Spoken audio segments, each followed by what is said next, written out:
दोन श्वासातले अंतर, जन्म मरणाचा हा फेरा.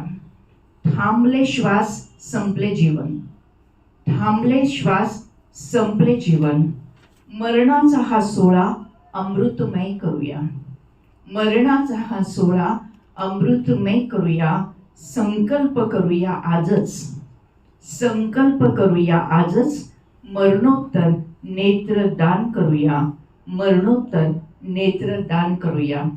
दृष्टी नावाचं एक पुस्तक मी लिहिलेलं आहे, आपल्याला भेट मिळेल. त्याच्यामध्ये कविता आणि माहिती, जनजागरण आणि लोकशिक्षणासाठी ते आपण प्रसिद्ध केलेलं आहे. आपल्या सगळ्यांचं स्वागत करते आणि डॉक्टर कांकरिया सरांना विनंती करते की आपण संवाद साधा. सगळ्यात आधी आपल्या सगळ्यांचं मी स्वागत करतो. आता लवकरच नवीन वर्षाची सुरुवात होणार आहे. सगळ्यांना नवीन वर्षाच्या हार्दिक शुभेच्छाही देतो.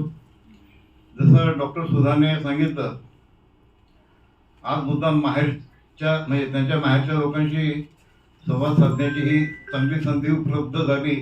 या निमित्ताने आपल्या सगळ्यांचं मी विशेष अभिनंदन का करतो, कारण केव्हाही म्हणजे जावयाला आपल्या सासरी आल्याचा आनंद सगळ्यात जास्त मिळतो आणि सगळ्यात चांगलं स्वागत जावयाचं सासरी होतं. आज जे आहे मुख्य म्हणजे आमचा उद्देश जो होता की आपल्याकडे भारतामध्ये अजूनही दानाचं महत्त्व एवढं सगळ्या समाजामध्ये आहे. सगळ्या समाजामध्ये दान करण्याची प्रवृत्ती आहे, वृत्ती आहे आणि लहानपणापासून शिकवलं जातं. पण आपल्याकडे अजूनही अंधत्वाचं प्रमाण खूप मोठ्या प्रमाणात आहे. जगातील सगळ्यात जास्त अंध लोक भारतामध्ये राहतात आणि आपल्याकडे मरणोत्तर नेत्रदान अतिशय कमी आहे. म्हणजे आज आपल्या भारतामध्ये सुमारे 20 लाख लोकांना डोळ्यामध्ये टीक पडून अंधत्व आलेलं आहे आणि वर्षाला 25-30 हजारही डोळे मिळत नाही संपूर्ण भारतामध्ये. तर बघा म्हणजे प्रमाण इतकं व्यस्त आहे, अंधांची लोकसंख्या इतक्या मोठ्या प्रमाणात वाढते आणि म्हणजे आम्ही नेतृत्वाने आमच्या परीने प्रयत्न करतच असतो. पण समाजामध्ये या बाबतीत की कोणी म्हणजे का करत नाही, तर त्या बाबतीमध्ये लोकशिक्षण आणि जागृती आणण्याचं जे कार्य आहे हे आपण सगळे पत्रकार लोक जे करतात. म्हणून मुद्दाम का बोलवलं की ह्याची फार नितांत गरज आहे. लोकांनी मरणोत्तर नेत्रदान करावं हे ह्याचं अपील या माध्यमातून आपल्या मार्फत या नवीन वर्षाचा एक नवीन संकल्प लोकांपर्यंत जावा. आणि लोकांमध्ये म्हणजे काय होतं माहिती का, की तुम्हाला आश्चर्य वाटेल की आम्ही डोळ्यांचे डॉक्टर असूनही आम्ही भारताचा पूर्ण सर्वे केला की किती डोळ्यांचे डॉक्टर आपल्या आई वडिलांचं नेत्रदान करून करतात. तर दुर्दैवाने 1% नाही. का? कारण त्यावेळेस तो नेत्रदान म्हणजे तो काही डोळ्याचा डॉक्टर राहत नाही, तो मुलगा राहतो का मुलगी राहते आणि त्या दुःखात ते बुडालेले असतात. त्याला सांगणारा कोणीतरी पाहिजे की अरे आता आई किंवा वडील गेलेले आहेत, पण या दुःखातनं आपण जर यांचं नेत्रदान केलं तर ते परत हे जग पाहू शकतील. ती भावनाच एवढी चांगली असते की लोक लगेच पटपट हो म्हणतात. मग आपल्याकडे हे सांगणारे लोक कमी आहेत. दुःखामध्ये आपण धीर द्यायला जातो, पण त्यावेळेस जर ही सूचना दिली तर खूप मोठ्या प्रमाणामध्ये नेत्रदान वाढू शकतं. तर आपण सूचक म्हणतो ना आपण की आपण सूचक होण्याचं कार्य मोठ्या प्रमाणात वाढलं पाहिजे, तरच नेत्रदानाचं जे आहे ते प्रमाण वाढेल. म्हणजे हा सगळ्यात महत्त्वाचा मुद्दा जो. त्यानंतर आपल्याकडे नेत्रपेढ्यांची संख्याही खूप कमी आहे. म्हणजे महाराष्ट्रातली पहिली खाजगी नेत्रपेढी तेव्हा एक 25-30 वर्षापूर्वी सुरू करायची होती. मला 5-6 वर्ष शासनाशी भांडावं लागलं. त्यावेळेस फक्त 4 मेडिकल कॉलेजमध्ये नेत्रपेढी होती, बाहेर ते देत नव्हते. ते खाजगी लोकांना नेत्रपेढी द्यायचेच नाही. मग मग मी 3-4 वर्ष भांडलो. मग पहिली खाजगी नेत्रपेढीची परवानगी मला मिळाली. आता माझ्या घरामध्ये जेव्हा ते बाबरी मशीद जेव्हा पडली होती त्यावेळेस कर्फ्यू होता सगळीकडे, आणि आम्ही त्या कर्फ्यूमध्ये असतानाही कोणी नेत्रदान करत असेल तर मी डोळे आणायला जायचो, कारण आपल्याला जाऊन आणायला लागतात त्यांच्या घरी जाऊन. तर माझ्या वडिलांनी मला गमतीने म्हणत त्यावेळेस विचारलं की प्रकाश, तू या कर्फ्यूमध्ये जातो, घाबरत नाही, पण असा दुःखद प्रसंग तुझ्यावर आला आणि माझा मृत्यू झाला तर तुझ्यात हिंमत आहे का डोळे काढायची, तू लोकांचे डोळे काढतो? आणि मी गमतीने हो म्हटलं.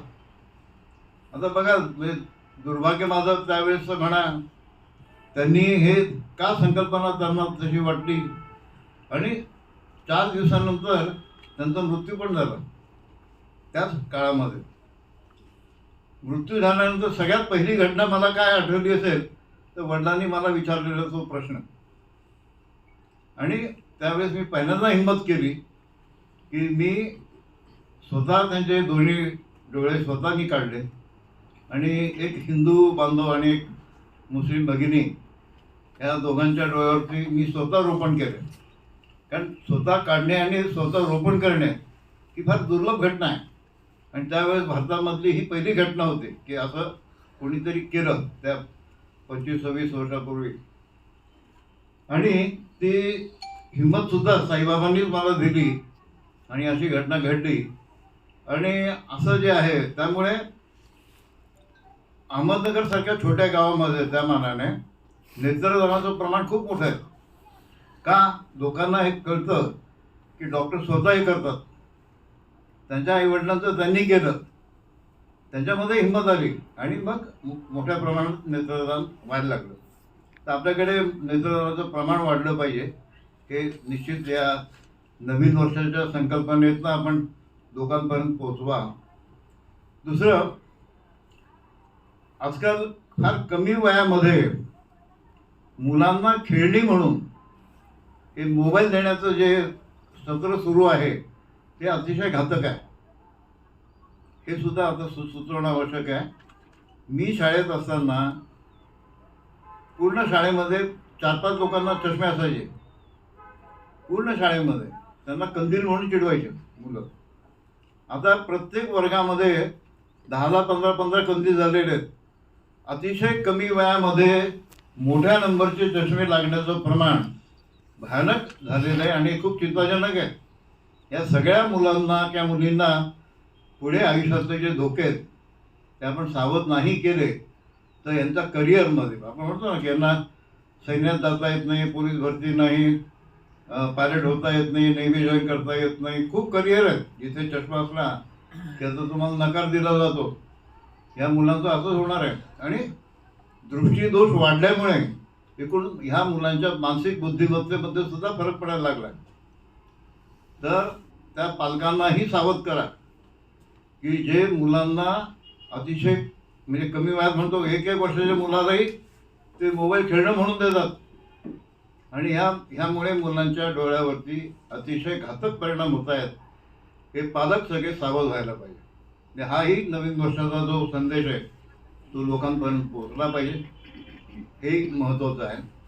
आणि आता म्हणजे दृष्टीदोष जे आहेत ते मागच्या 40 वर्षापासून माझी ओळख झाल्यामुळे, तर फक्त मी आणि इंदोरचे डॉक्टर हरदिया आम्ही दोघंच त्यावेळेस नंबर घालण्याचे ऑपरेशन करायचो भारतामध्ये. आणि तेव्हापासून एक नाव म्हणा किंवा नावलौकिक म्हणा, नंबर घालणारे डॉक्टर जे आहेत याच्यामध्ये माझा होऊ लागला. आम्ही मोतीबिंदू वगैरे सगळं करायचो, तिरळेपणा, काचबिंदू वगैरे, पण विशेषतः हे ऑपरेशन बाकी कोणी करत नव्हतं.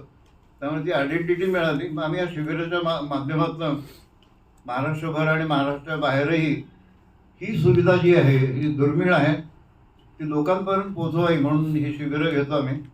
आणि या माध्यमातून संपूर्ण भारतभर या ज्ञानाचाही प्रसार आणि लोकांना कमीत कमी खर्चामध्ये या सुविधा मिळाव्या याचा एक उद्देश असतो. तर ह्या मुख्य या 2 गोष्टीसाठी की एक आपल्याकडे म्हणजे नेत्रदानाचं प्रमाण वाढलं पाहिजे, आणि या मुलांचे जे म्हणजे दृष्टीदोष आहेत याच्यासाठी लोकांनी सावध व्हायला पाहिजे. या 2 गोष्टी याच्यात महत्त्वाच्या होत्या. आता नवीन जे तंत्रज्ञान आलं, एक दोनच ओळी सांगणार आहे मी की आतापर्यंत आम्ही एका छताखाली चष्म्याचे नंबर घालण्याचे 1.5 डझनपेक्षा जास्त उपचार पद्धती उपलब्ध असणाऱ्या भारतातल्या पहिल्या 4-5 सेंटरमध्ये आपलं आहे. साई सुरेन नेत्रसेवा आणि आता एशियन आय हॉस्पिटल. आतापर्यंत आपण -32 नंबर सुद्धा घालवलेला आहे, म्हणजे 0.5 पासून -32 पर्यंत. तर सगळे प्रकारचे नंबर आपल्याला घालवता येतात. पद्धती वेगवेगळ्या असतात, सगळ्या सेफ आहेत.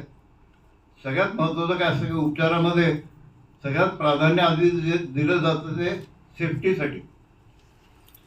तर या सगळ्या पद्धती ज्या आहेत, लोकांच्या मनात भीती फार असते, पण या सगळ्या उपचार पद्धती सेफ आहेत. कारण लेझर किरणांचा उपचार केला जातो, अचूकता असते, सेफ्टी असते, आणि सगळ्यात महत्त्वाचं की ह्या लोकांना इमिजिएट, म्हणजे ऑपरेशन केलं की लगेच चांगलं दिसायला लागतं. खूप लोकांना आठवड्याभरात किंवा 10 दिवसात त्या सैन्यात भरतीसाठी उभं राहता येतं. आणि मला सांगायलाही आनंद होतो की ह्या अशा प्रकारच्या ह्याच्यामध्ये किमान 3-4 हजार लोक सैन्यात जाऊ शकले, याचा एक आम्हाला साई सूर्याला अभिमान आहे. लग्नाच्या मुली तर खूप आहेत, त्या पत्रिका आणून देतात. त्यांचंही एक जे आहे की एक आम्हाला चला मुलीचं सुद्धा लग्न पटापट होऊ शकलं ह्यामुळे. आणि सगळ्यात महत्त्वाचं की नेत्रदानाचं जे आहे ते म्हणजे पहिली महाराष्ट्रातली खाजगी नेत्रपेढी मान कन्या नेत्रपेढी होती. या माध्यमातून आम्ही लोकांना नेत्रदानसुद्धा खूप मोठ्या प्रमाणात करू शकलो, आणि नेत्रदानाची चळवळसुद्धा त्या माध्यमातून जास्तीत जास्त मोठ्या लोकांपर्यंत आम्ही पोहोचू शकलो. याचंही आम्हाला जे आहे साईबाबांचा आशीर्वाद आहे.